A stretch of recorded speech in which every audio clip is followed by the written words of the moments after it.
Two of the biggest financial disasters in modern history happened almost 80 years apart from each other. The Great Depression of the 1930s and the 2008 financial crisis. Completely different eras, different technology, different financial systems. But when economists study them closely, something surprisingly shows up. It appears out of nowhere. The same triggers show up again and again.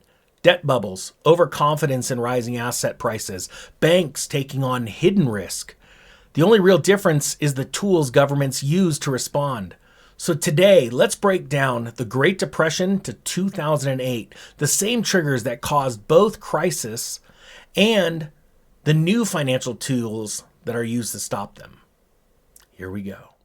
To understand the connection between these two crises, we need to start with a simple but powerful idea. Financial crises rarely appear out of nowhere. Most of the time, they build slowly during periods of economic optimism. When the economy is growing, markets are rising, and credit is easy to obtain, people become more comfortable taking risks. Borrowing increases. Asset prices rise, and the financial system becomes more leveraged. This pattern was clearly visible in the 1920s before the Great Depression.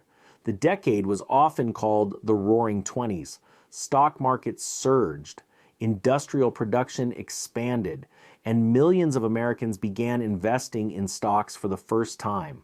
But many of those investments were made with borrowed money. Investors could purchase stocks on margin, meaning they only had to put down a small portion of the total price. The rest was borrowed from brokers. As long as stock prices kept rising, this system worked, but leverage always carries a hidden danger. If prices fall, losses become magnified, and that's exactly what happened during the stock market crash of 1929. When prices started falling, investors who had borrowed money were forced to sell their stocks to cover their loans. Those forced sales pushed prices down even further, which triggered even more selling. The market collapse quickly spread through the financial system. Banks that had invested heavily in the market began failing. Businesses lost access to credit. Unemployment surged, and the United States entered the worst economic downturn in modern history. The Great Depression lasted throughout much of the 1930s. Millions of people lost jobs. Thousands of banks collapsed, and global trade shrank dramatically. One of the key lessons economists learned from the Great Depression was the danger of financial systems becoming too fragile. Because once confidence disappears, the system can unravel very quickly. Now fast forward several decades to the early 2000s. At first glance, the economy looked very different. Technology had transformed finance. Banks had developed complex financial instruments. Global capital markets were deeply interconnected. But beneath the surface, a familiar pattern was building again. This time the bubble wasn't in the stock market, it was in housing. Home prices were rising rapidly across the United States. Mortgage lending expanded dramatically, and banks began packaging mortgages into complex financial products known as mortgage-backed securities. These securities were sold to investors around the world. The idea was that spreading mortgages across many investors would reduce risk. But in reality, it often made the system harder to understand because the underlying loans were sometimes far riskier than investors realized. Many mortgages were issued to borrowers with limited income verification or very low initial payments. As long as housing prices kept rising, the system appeared stable. But just like the leverage in the 1920s stock market, the housing boom was built on fragile assumptions. Hey, real quick, I want to take a quick break and throw this idea out. If you would like to take advantage of the coming crisis in real estate, I put together a package of 4 courses. The Real Estate Crash Course that shows you the cycles of real estate, what to do during a bear market, how to sell the properties, and so much more. The link's down below if you want to take advantage of buying all 4 courses for a crazy price. Now, back to the video. When housing prices began falling in 2007, the entire structure started to crack. Mortgage defaults increased. The value of mortgage-backed securities collapsed, and banks that had invested heavily in these assets suddenly faced enormous losses. By 2008, several major financial institutions were in serious trouble. One of the most dramatic moments came when the investment bank Lehman Brothers collapsed, triggering panic throughout global markets.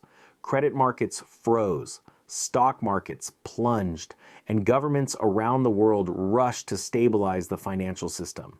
But here's where the response to 2008 differed dramatically from the 1930s. During the Great Depression, policymakers initially allowed many banks to fail and kept monetary policy relatively tight. Economists later concluded that these decisions deepened the downturn.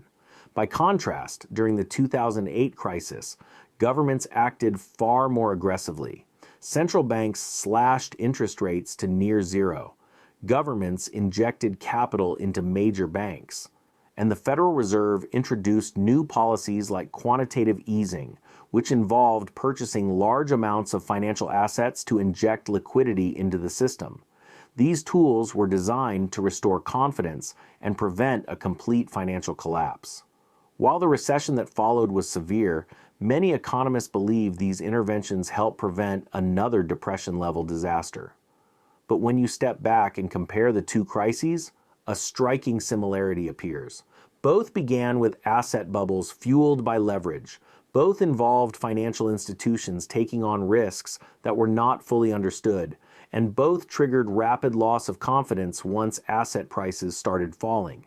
The biggest difference was the speed and scale of the policy response. The Great Depression reshaped economic thinking about banking regulation and financial oversight, and the 2008 crisis reshaped how central banks respond to financial emergencies. But the underlying lesson remains remarkably consistent. Financial systems become dangerous when optimism, leverage, and complexity combine, because during boom periods, risks often appear small. But once asset prices reverse, those risks can spread quickly through the entire economy. That's why economists constantly study past crises, not because history repeats exactly, but because the patterns often rhyme. Understanding those patterns can help investors, policymakers, and everyday people recognize the warning signs earlier. And in finance, recognizing those signals early can make a huge difference. If you found this breakdown helpful and want more videos explaining the history behind major financial crises and economic cycles, consider subscribing. And if you want to continue learning about the patterns that appear before financial collapses, check out the next video on your screen where we break down the early warning signals that often show up before major market crashes. Understanding those signals can help you see financial shifts long before they dominate the headlines. I'll see you in the next one.